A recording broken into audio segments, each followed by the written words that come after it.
I was striving to be a DJ, to be honest. When I used to get in my car and start the car, the radio used to come on straight away. All of my favourite, I'd be blasting it loud, singing along with it, dancing. And then the day I took my Shahada, the very next day, I forgot about the radio.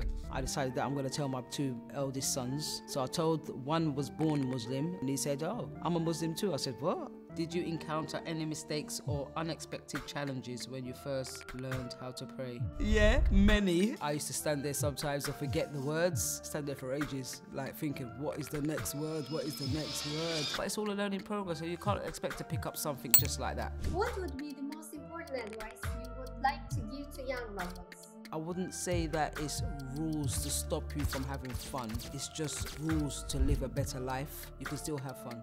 Like you lot still can party in a halal way.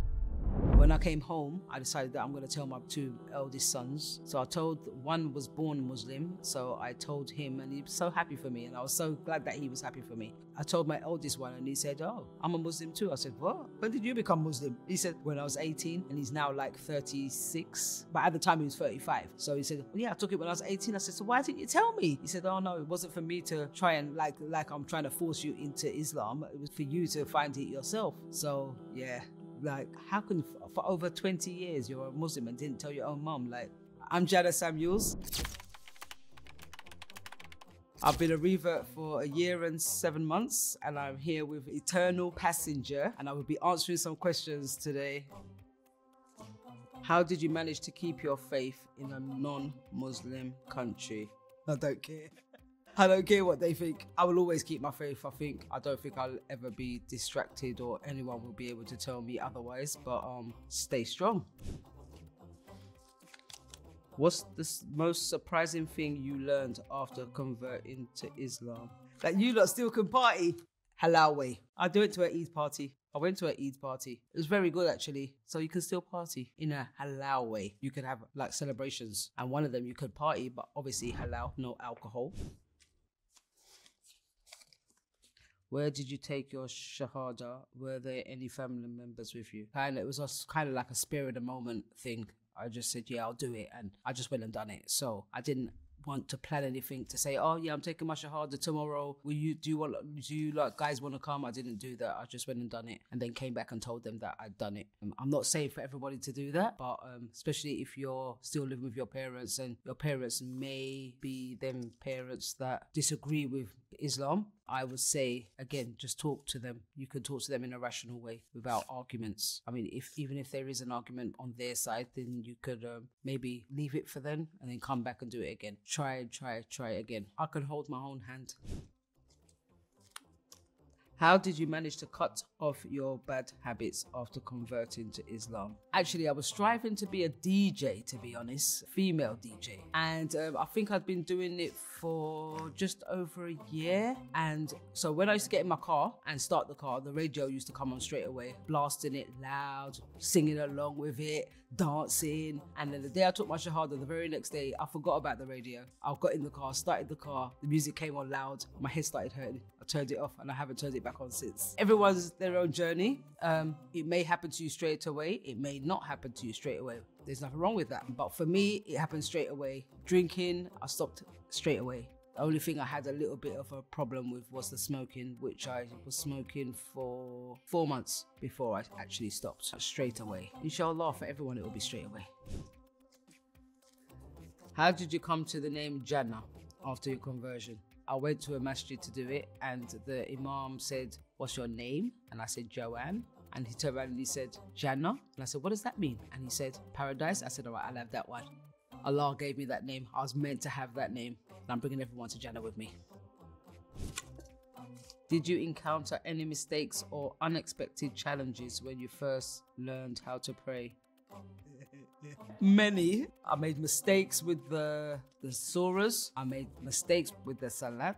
I got up when I wasn't supposed to get up. I bowed down when I wasn't meant to bow down. But it's all a learning progress, so you can't expect to pick up something just like that and do it correctly. The more you do it, the more better you get. I used to stand there sometimes and forget the words. Stand there for ages, like thinking, what is the next word? What is the next word? I'm trying not to look down there. How does it feel being Muslim in London? It feels actually good, because you're seeing Muslims everywhere. Like, you've got communities. Like in East London, there's actually a community. Almost everyone. Obviously, you get people that are not Muslims, but the majority of the people that you see in East London, they're mostly Muslims. I live in South London, and in South London, it's growing. It never used to be like that because I was born and bred in England, and in South London, so it wasn't like that before. So now the community is growing even more. So you're now starting to see more Muslims, more sisters walking on the street with their hijabs and their abayas and stuff. So I feel quite comfortable. It's not as if like I feel out of place because more people are becoming Muslims. More people, you're starting to see more people looking just like you. What's your favorite Islamic quote or saying that you think everyone should know? I don't actually know the words for the quote, but something to do with don't just sit there and don't do nothing. Learn. Keep on learning, because learning is like the ocean, never ending. To the day you die, you're still learning. So yeah, that's my favorite quote for sure. Think about the darkest moment in your life. Now imagine a light appearing, guiding you out of that darkness. That light could be a video made possible by your support.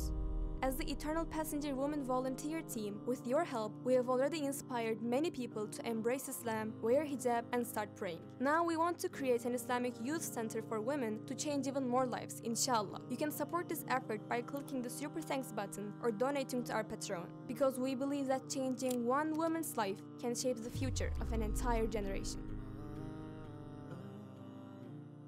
What's a little known fact about Islam that you wish more people knew? Allah is real, for sure. That's the only thing I can say. Yeah, I don't know what else to say. But it's the truth, innit?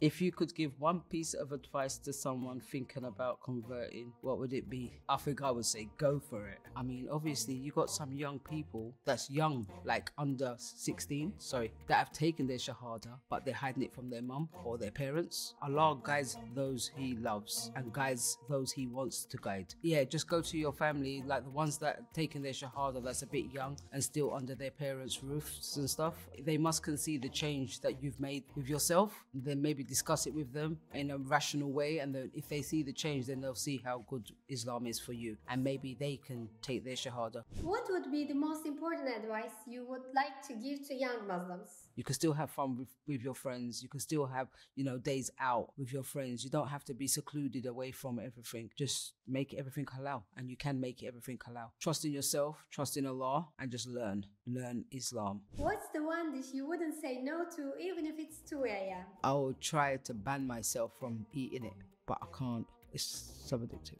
I'm addicted to chocolate and nuts, especially nuts in the chocolate. Oh, and I'm starting to get addicted to cake. That cake you just gave me, I need to stop. If one day I decided that I didn't want to do it, I didn't have to do it. For 2 days, I don't think it was 2 days in a row, it was like separate times. 2 days I decided that I'm not doing Ramadan today, I'm not fasting today, I'm just going to eat. And then I told the sister, she said, oh my God, Jannah, no, you're not allowed to do that. You have to fast for the whole 30 days. You cannot say to yourself, oh, well, I'm not fasting today because I don't feel like it. You can't say that. So that was an eye-opener, because I thought that I could do that. But apparently if I did know, because I didn't know, they said that because you didn't know, you're not going to be reprimanded for it. But if you did know, then you would have had to pay some fee for disobeying Allah. So this Ramadan, I've done it all 30 days and I didn't decide that I'm gonna eat because I felt like it. So yeah. Some young people say, my parents don't understand me. So what would you like to say about that? I think as parents, we just all want the best for you. We really do. Deep down, you might think that, oh my God, they just keep on shouting at me and giving me rules and telling me what to do. But this is what we're here for. We just want you to grow up to be a good human being and a good adult. And then now that you're Muslim, or now that I'm a Muslim, obviously that burden doesn't go away. I've still got to try and bring up my children the same in a good way. I'm just not going to let them go and let them do whatever they want. Us as parents, that's what we're here for, to try and guide them. We've never been parents before. We don't get a book to say on how to be a parent or how to be a good parent. We're just trying our best, and that's all we can do. Just bear with them. They're just trying their best, and maybe on a day where you're having a good relationship with them, on that day, maybe discuss things that you might want them to change in certain areas of your life. It don't have to be an argument, but you can just drop in little decisions or little advice. I can learn off my children. It's not because I'm an adult I can't learn off of you guys. I can learn off of you guys too. So this is Eternal Passenger. Like, subscribe and comment on the channel.